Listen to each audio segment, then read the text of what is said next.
Hello world, it's me Doji. Welcome back to my YouTube channel. On our previous videos guys, pinag-aralan natin yung list, sets, at saka yung tuples. Ngayon naman guys, sabi ko sa inyo pag-aaralan natin using Python programming language, yung dictionaries na tinatawag nila. Okay? So, magandang ipaliwanag ko to kapag naka-open na yung mga compiler natin or code editor. So, open na natin siya kasi kailangan natin notes. So, ngayon guys, gagawa na naman ako ng comment dito. Sabihin natin, ang ating topic for today is dictionaries in Python. So, ano nga bang pinagkaiba ng dictionaries sa mga lists, sets, at saka tuples? Okay? So, in dictionaries guys, collection din siya, is also a collection kagaya ng lists, sets, at saka tuples. Ang pinagkaiba lang, si dictionaries, marami rin siyang ini-store pero hindi siya yung parang single item. Diba kung maaalala ninyo guys, yung list at saka tuples, meron siyang laman. Yung laman niya, for example, ganito. Item 1, tapos dito item 2, parang ganyan, di ba?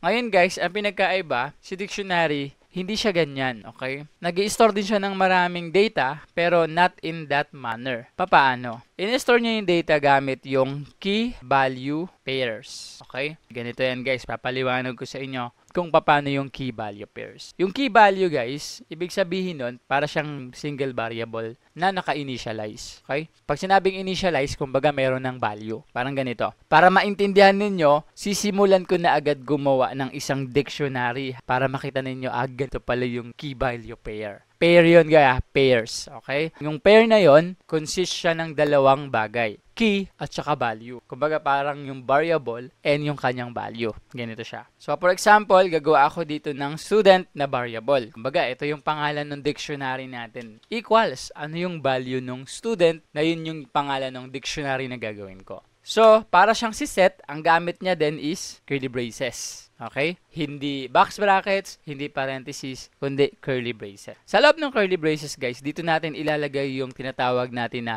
key value pairs kasi magkadugtong lagi yon. Key value pairs. Ayan. So, for example, meron tayong student. Okay? Yan yung ating dictionary. So, yung key at saka value, although para siyang variable and value, pero ang problema, guys, i-clear siya as a string, yung keys. Okay? Though it's not always like that, okay? There are times na hindi string yung keys, pero most commonly na mga encounter na mangyayari sa atin is makikita natin na yung key is laging naka-declared as string. So, paano ba ganito guys? Lalagay ako ng string, name. Okay, ito yung key. Yan. Tapos, lalagay ako ng colon, yun yung magiging separator nila. Ano yung value ng key? Or yung pair niya. Yung pair niya is, sabihin natin, Doji. Ayan, diba? Tapos, gawa pa ako ng isa pang key, age, ano yung value niya. Hindi to string kasi number to, so 24. Teacher. And ayun guys, nakalimutan ko, may error. Lagi nating isa-separate yan with comma. Kada magdadagdag tayo ng key value, isa-separate natin siya using a comma. So, alin dito yung key, alin dito yung value. Ang key,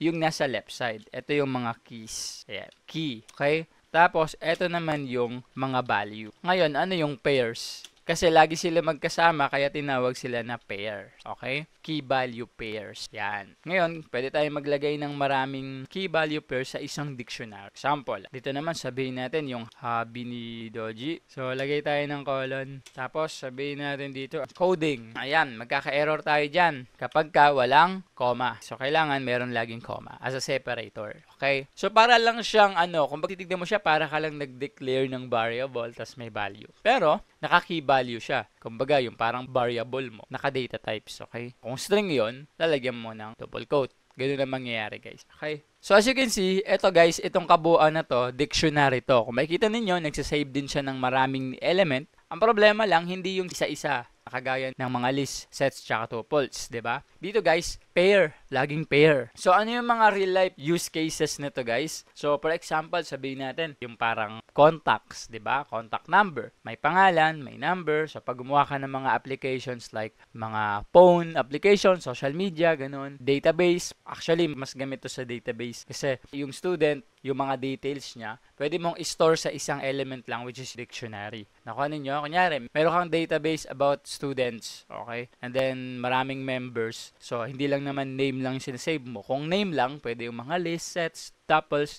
Pero sabihin natin, may kasamang age, di ba? Location, address. Kapag mga ganun na yung database or datasets na kailangan mong isave, so yun yung mga real life cases guys na ginagamit natin. Okay? Simple example lang naman. I'm not saying na yun talaga kabuuan, no. Okay? Simple example lang to para as a beginner magkaroon tayo ng idea ating kailangan aralin yung dictionary. Okay, so there are cases kasi na gusto nating i-save yung data ng isang object tapos sobrang dami niyang data. Okay, paano yan? May mga data na pairs, kagaya ng name, address, location, phone number, nakuha ninyo. Kasi ganito yan, hindi naman pwedeng ilagay mo lang phone number tapos walang number, 'di ba? O kaya number lang tapos wala namang description kung ano yung number. So 'di ba, mayroong mga pagkakataon na gano'n. It works on dictionaries. Kailangan niya ng key value pair. So, yun yung mga real-life cases na mga basic examples kung saan pwede natin siyang gamitin. Okay? So, ngayon, nakita na natin na ito yung kanyang itsura. Okay? Para lang din siyang list, tuples, tsaka sets. Ang problema lang, doon, isa-isa. Pero dito, guys, kumbaga, pair-pair, di ba?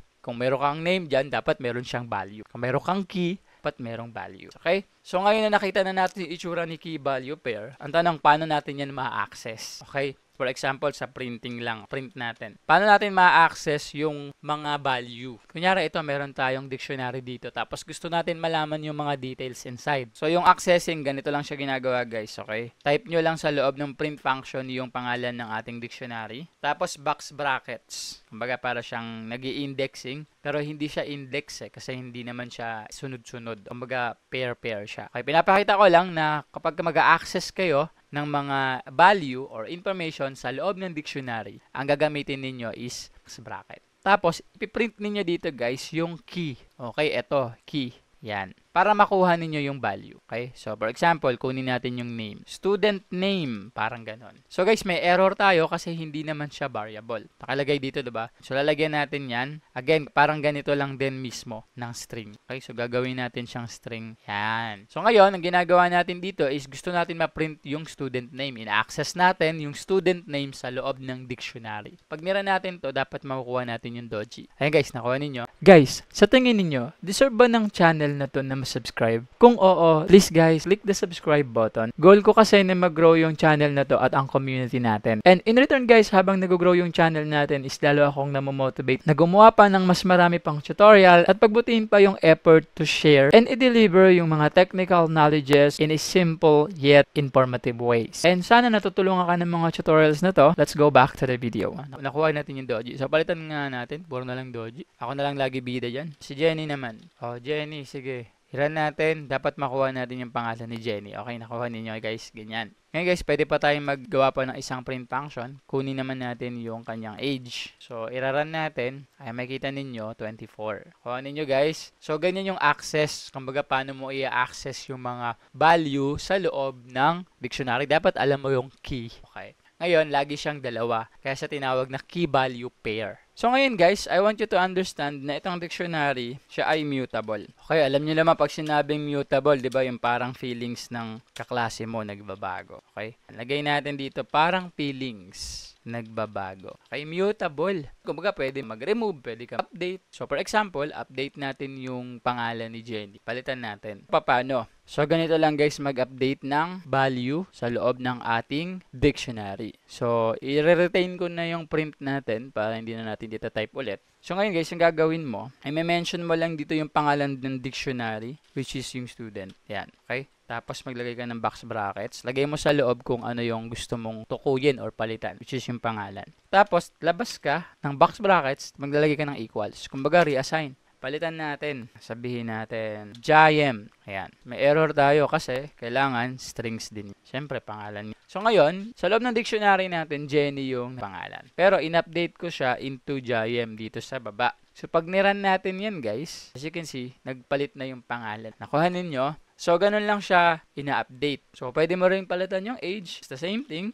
Kung 24 yung current age niya ngayon, palitan natin. box bracket, tapos yan, lagay yung age, and equals, sabihin natin 100 years old, yan. So, pag niran natin yan, yung 24 magiging 100. Nakuha ninyo? Simple lang magpalit or mag-reassign ng value sa loob ng dictionary. Mutable siya, guys. Ngayon, tutunan natin magpalit, update, paano magbura. Siguro, lagay na lang natin ito sa taas as comment. Lagay ko siya dito para may notes tayo. Ayan. Ang next natin aalamin, paano magbura.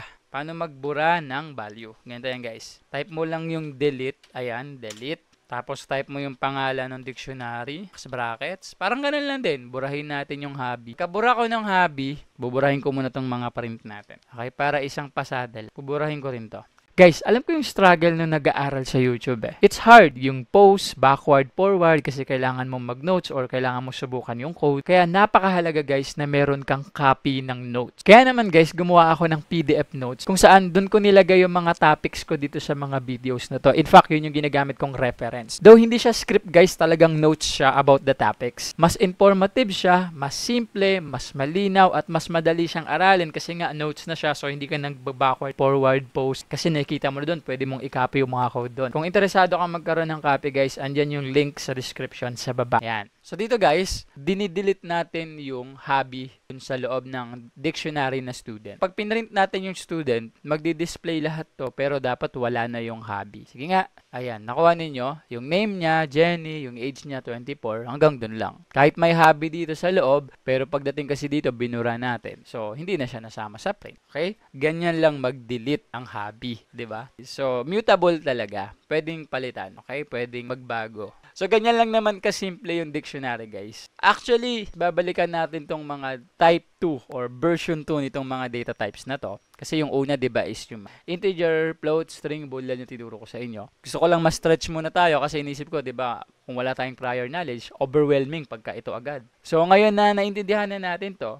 meron pa tong kasunod guys, okay? Kasi ang ginagawa pa lang natin sa kanya, modification. Minomodify pa lang natin siya. Yung mga list, tuples, sets, dictionaries, diba? Paano mag-add, paano magtanggal. Do yung tuples, immutable, diba? So tinuturo ko pa lang sa inyo, paano natin siya gagamitin. So guys, itong mga dictionary, list, sets, tuples, babalikan natin ito kapag napag-aralan na natin yung mga control structure like mga loop, for loop, yan. Meron kasing mga ganun guys. So, ang design ko kasi, gusto ko na kapag napag-aralan na natin yung for loop, while loop, babalikan natin to hindi na kayo maninibago. Okay? Kasi kilala na ninyo yung mga ganitong klase ng data types. Kasi guys, kapag inuna ko yung loop, tapos saka pa lang natin naaralin to, tapos isasalang na natin sa mga loops, medyo baka hindi natin kayanin agad-agad, 'di ba? So maganda yung ganito guys, ganito talaga yung dinesign ko. Okay? And syempre, bago tayo makarating sa loop, kailangan nating daanan yung conditional statement, which is madali lang yan guys. Napakadali lang nun. Ganito yan guys. Kung mapapansin niyo, ito mga pinag-aaralan natin, binibigyan natin yung mga program natin ng mga ability. Like yung una, yung print function. Kung saan binibigyan natin siya ng ability to print. Kumbaga mag-output ng kanyang result. Binibigyan din natin siya ng ability na magtanong kagaya ng user input, di ba? Manghingi siya ng inputs galing sa mga users like external data, yung mga enter your name, enter your age. Also, binigyan din natin siya ng ability to operate or to process data,